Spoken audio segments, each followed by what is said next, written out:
Sahabat risalah kehidupan. Semoga sahabat selalu dalam lindungan Allah dan segala hajat yang dilangitkan secepatnya terkabul. Langit dan bumi menjadi saksi bisu akan sebuah kisah penciptaan yang agung, manusia pertama yang mulia yang diciptakan dengan kasih dan kebijaksanaan Allah Subhanahu wa Ta'ala. Manusia pertama yang diciptakan oleh Allah dengan tangannya sendiri untuk mengemban amanah sebagai nabi pertama yang dipilih Allah guna menyampaikan tauhid sekaligus menjadi pemimpin pertama di muka bumi. Allah memberitahukan keinginannya untuk menciptakan Adam dan keturunannya yang saling menggantikan peran satu sama lain. Dalam surat Al-Baqarah ayat 30, Allah berfirman, "Ingatlah ketika Tuhanmu berfirman kepada para malaikat, sesungguhnya aku hendak menjadikan seorang khalifah di muka bumi."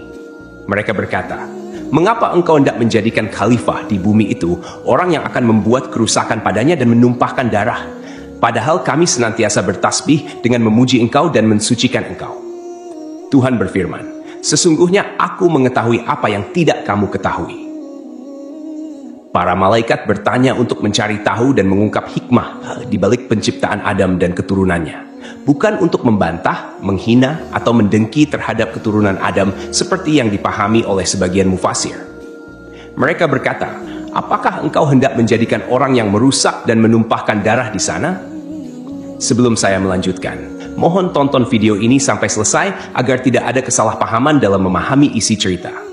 Jangan lupa subscribe, like, dan berikan komentar positif agar kisah ini semakin naik dan tersebar. Sahabat risalah kehidupan. Kerusakan dan pertumpahan darah sudah pernah terjadi sebelum Adam diciptakan. Hal itu dilakukan oleh para jin dan hen, sekelompok jin. Jin sudah ada 2000 tahun sebelum Adam diciptakan. Mereka saling menumpahkan darah hingga akhirnya Allah mengirim pasukan malaikat untuk menghalau mereka ke semenanjung-semenanjung lautan. Menurut pendapat lain, para malaikat mengatakan hal tersebut karena mereka tahu bahwa makhluk yang diciptakan dari unsur bumi biasanya berwatak seperti itu.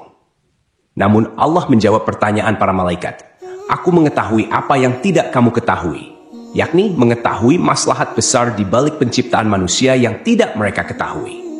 Maksudnya, di antara manusia akan muncul para nabi, rasul, siddiqin, dan syuhada.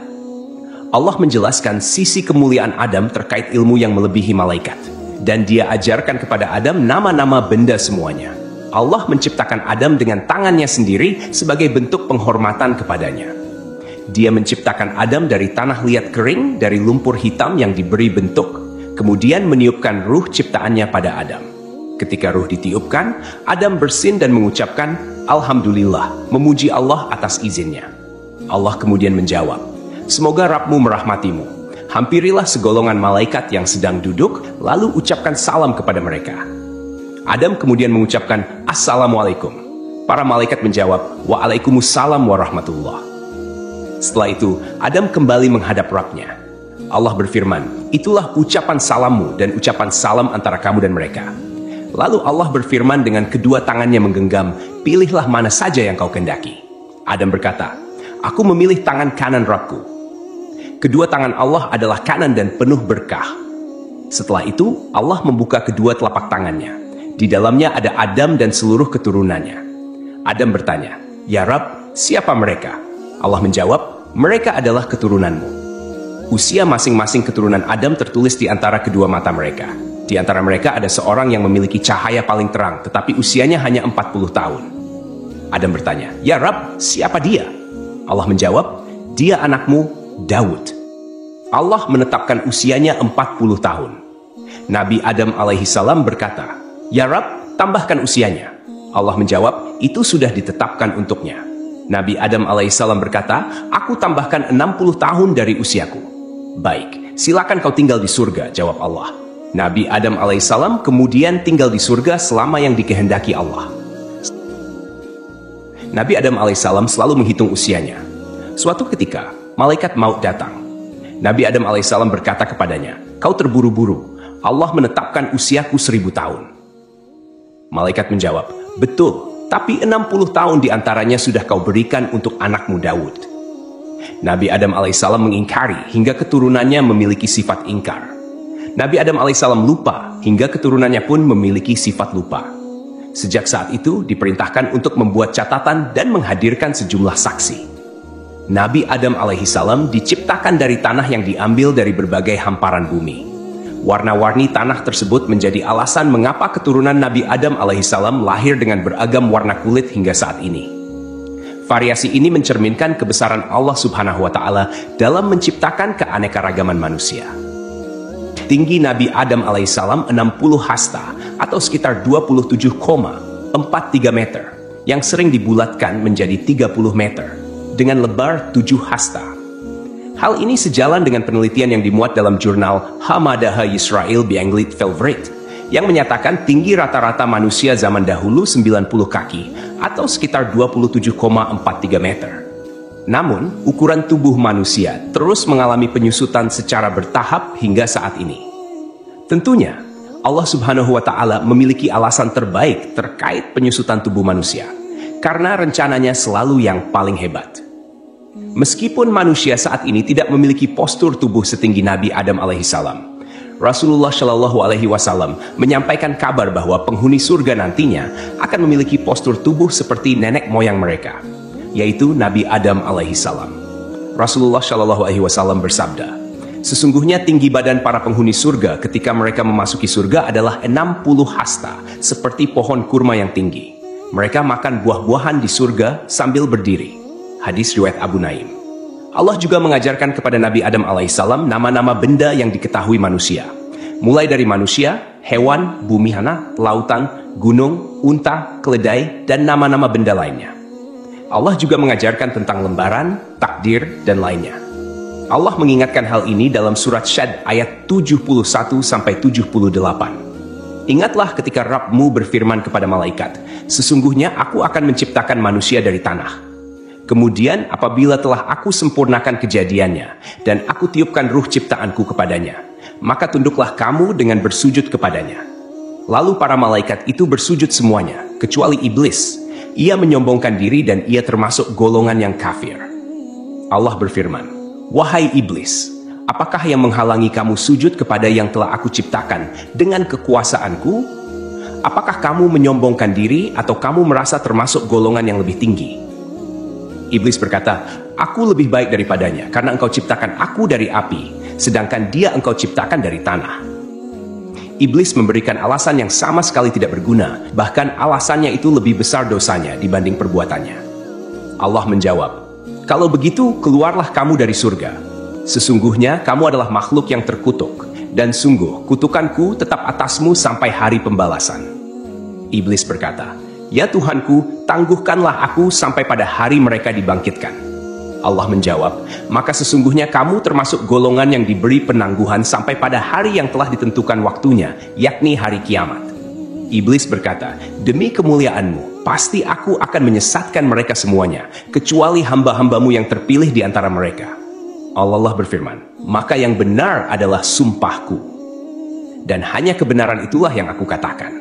Sungguh, aku akan memenuhi neraka jahanam dengan kamu dan dengan orang-orang yang mengikutimu di antara mereka semuanya." Hasan al-Basri menuturkan, iblis sama sekali bukan golongan malaikat. Pada mulanya, iblis berasal dari golongan jin. Namun ketika mereka berbuat onar di bumi, Allah Subhanahu wa Ta'ala mengutus sepasukan malaikat untuk membunuh dan mengusir mereka ke semenanjung-semenanjung lautan.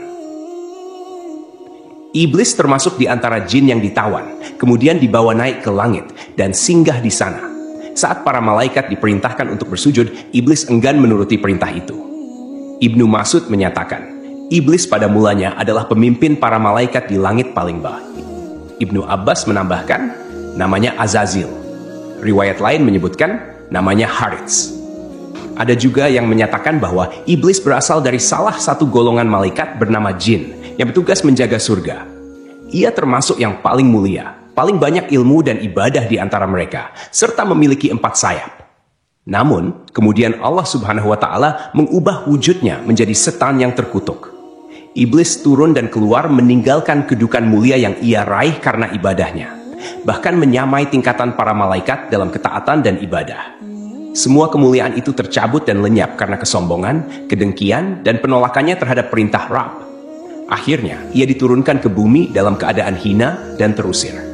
Iblis dikeluarkan dari surga, sedang Adam alaihi salam ditempatkan di surga. Adam berjalan di sana seorang diri tanpa seorang istri untuk mendampinginya agar merasa senang. Adam lalu terlelap sesaat, dan ketika bangun, ia mendapati seorang wanita duduk di dekat kepalanya. Wanita itu diciptakan Allah dari tulang rusuk Adam. Adam bertanya, "Kamu siapa?" Wanita itu menjawab, "Aku seorang wanita." Adam bertanya lagi, "Kenapa kau diciptakan?" Wanita itu menjawab, "Agar kau merasa senang padaku." Para malaikat kemudian bertanya kepada Adam, karena mereka mengetahui luasnya ilmu Adam, "Siapa namanya, wahai Adam?" Nabi Adam alaihissalam menjawab, "Namanya Hawa." Para malaikat bertanya lagi, "Kenapa disebut Hawa?" Nabi Adam menjawab, "Karena ia diciptakan dari benda hidup." Hawa diciptakan dari tulang rusuk sebelah kiri yang paling pendek saat Adam alaihissalam tertidur. Kemudian tulang tersebut diganti dengan daging. Setelah Hawa diciptakan, ia hidup bersama Adam alaihissalam di surga. Di surga tersebut, Adam dan Hawa memperoleh bimbingan, tuntunan, perintah, dan larangan dari Allah Subhanahu wa Ta'ala, sebagaimana yang diberikan kepada umat manusia di dunia. Allah mengizinkan keduanya menikmati segala jenis makanan di surga, kecuali buah dari pohon terlarang. Para mufasir memiliki berbagai pendapat terkait pohon dan buah terlarang ini. Sebagian ulama berpendapat bahwa yang dimaksud adalah pohon anggur. Orang-orang Yahudi menyebutkan bahwa pohon tersebut adalah gandum, sementara sebagian ulama lainnya mengatakan buah itu adalah kurma. Abu Aliyah menyatakan siapapun yang memakan buah pohon tersebut pasti mengeluarkan hadats, dan di surga tidak pantas ada hadats. Perbedaan pendapat ini intinya hampir sama. Allah sengaja tidak menyebutkan buah apa yang dimaksud, karena andai ada maslahat di balik penyebutan namanya, tentu sudah disebutkan oleh Allah. Kemudian, iblis berusaha mengeluarkan Adam dan Hawa dari surga, karena iri terhadap kemuliaan yang Allah berikan kepada mereka.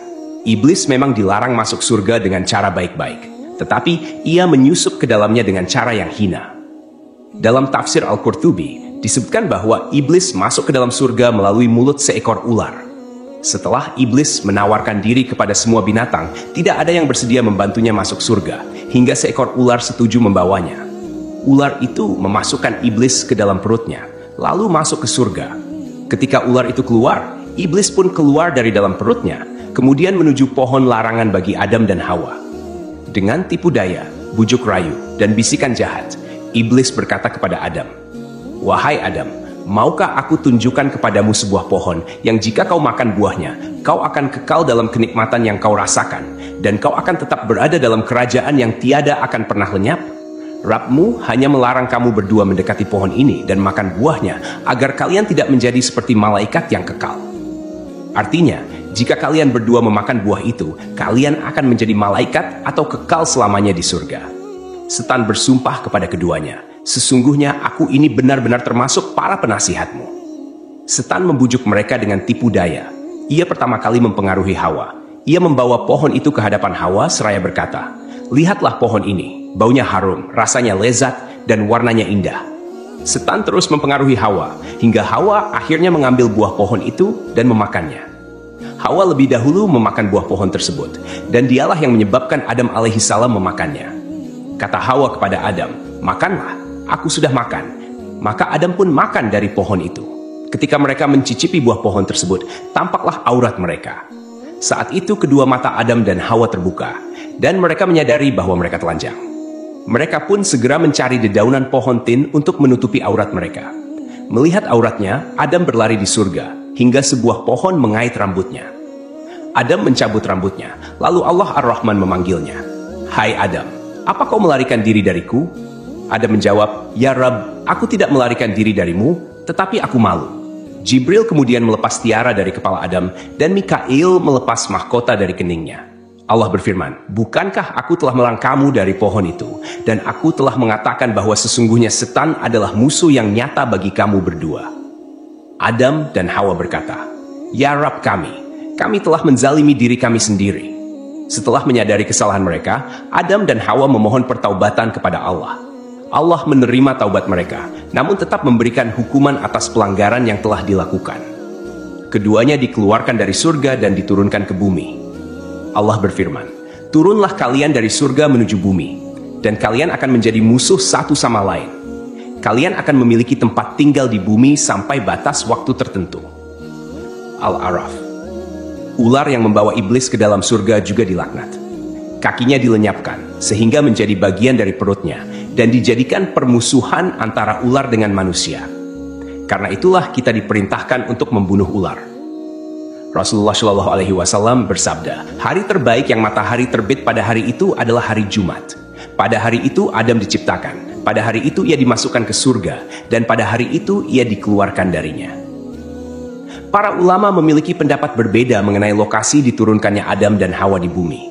Pendapat mayoritas menerima bahwa Adam dan Hawa diturunkan di dua tempat yang berbeda, lalu kemudian bertemu di Arafah.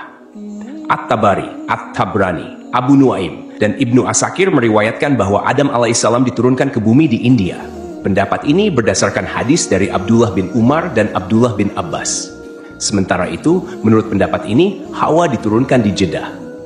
Riwayat lain menyebutkan bahwa Adam dan Hawa diturunkan di Syafa dan Marwah. Adam di Syafa, sedangkan Hawa di Marwah. Al-Auza'i meriwayatkan bahwa Adam tinggal di surga selama 100 tahun. Riwayat lain menyebutkan bahwa ia tinggal selama 60 tahun, menangisi surga selama 70 tahun, menangisi kesalahannya selama 70 tahun, dan menangisi anaknya yang terbunuh selama 40 tahun. Hadis riwayat Ibnu Asakir menyebutkan bahwa hari penciptaan Adam dan hari ia dikeluarkan dari surga sama-sama terjadi pada hari Jumat. Jika hari itu dihitung dengan ukuran hari dunia, maka pendapat ini masih memerlukan kajian lebih lanjut. Sebagian ulama mengatakan bahwa jika Adam dikeluarkan dari surga pada hari yang berbeda dengan hari ia diciptakan, atau jika ukuran hari di surga setara dengan 6.000 tahun hari dunia, sebagaimana yang diriwayatkan dari Ibnu Abbas, Mujahid, dan Dahak, serta dipilih oleh Ibnu Jarir, maka Adam tinggal di surga dalam jangka waktu yang sangat lama. Ibnu Jarir menjelaskan bahwa Adam diciptakan pada saat-saat terakhir hari Jumat, yang lamanya setara dengan 83 tahun 4 bulan dalam hitungan waktu dunia.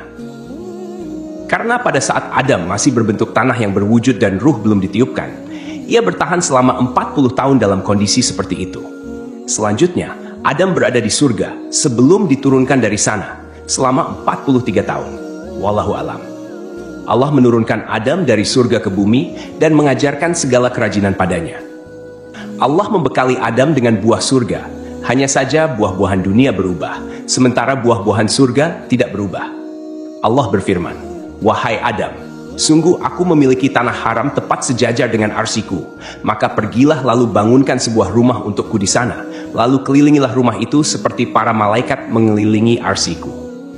Allah kemudian mengutus seorang malaikat kepada Adam, memberitahukan tempatnya, mengajarkan manasik-manasiknya padanya, dan menyampaikan padanya bahwa setiap ayunan langkah kaki Adam menjadi ibadah yang mendekatkan diri padanya setelah itu. Diriwayatkan pula dari Ibnu Abbas, makanan pertama yang dimakan Adam di bumi berawal dari Jibril. Jibril datang dengan membawa 7 biji gandum. Adam bertanya, "Apa ini?" Jibril menjawab, "Ini adalah pohon yang dilarang untuk kau makan, lalu kau makan." "Apa yang harus aku lakukan dengan biji-bijian itu?" tanya Adam. "Tanamlah di bumi," jawab Jibril. Adam kemudian menanam biji-bijian gandum tersebut.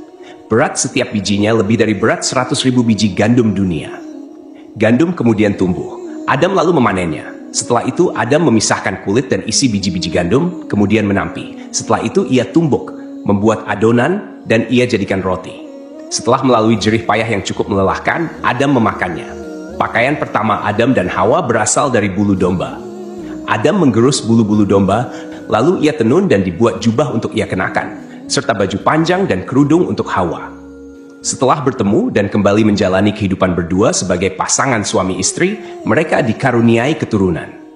Saat itu, setiap Hawa akan melahirkan, akan selalu lahir anak kembar laki-laki dan perempuan. Kelahiran anak kembar pertama diberi nama Kabil dan Iklima. Kemudian kelahiran anak kembar kedua diberi nama Habil dan Labuda. Ketika anak-anak Nabi Adam dan Hawa tumbuh dewasa, mereka pun memiliki karakter dan sifat yang berbeda.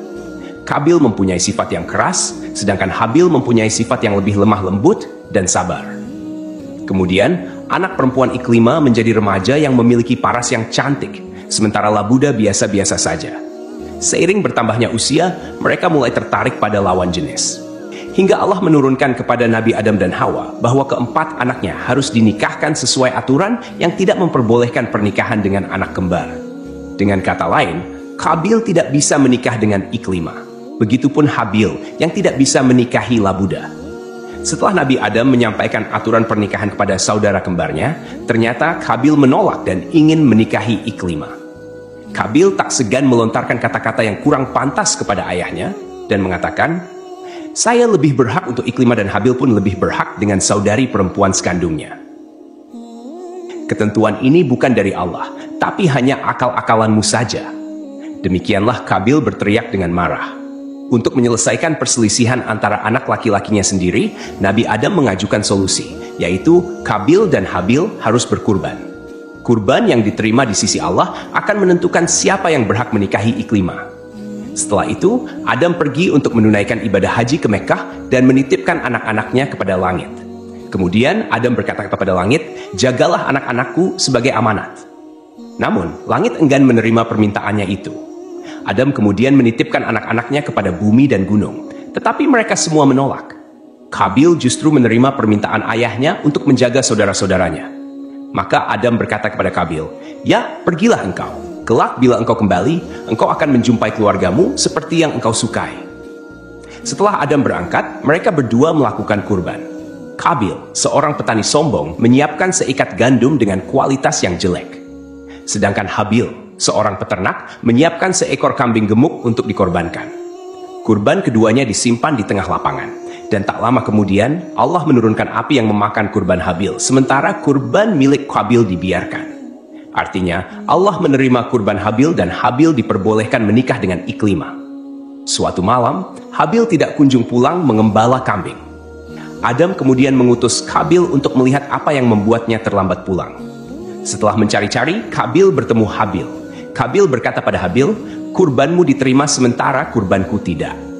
Habil menyahut, "Sesungguhnya Allah hanya menerima amal dari orang yang bertakwa. Sungguh, jika engkau, Qabil, menggerakkan tanganmu kepadaku untuk membunuhku, aku tidak akan menggerakkan tanganku kepadamu untuk membunuhmu.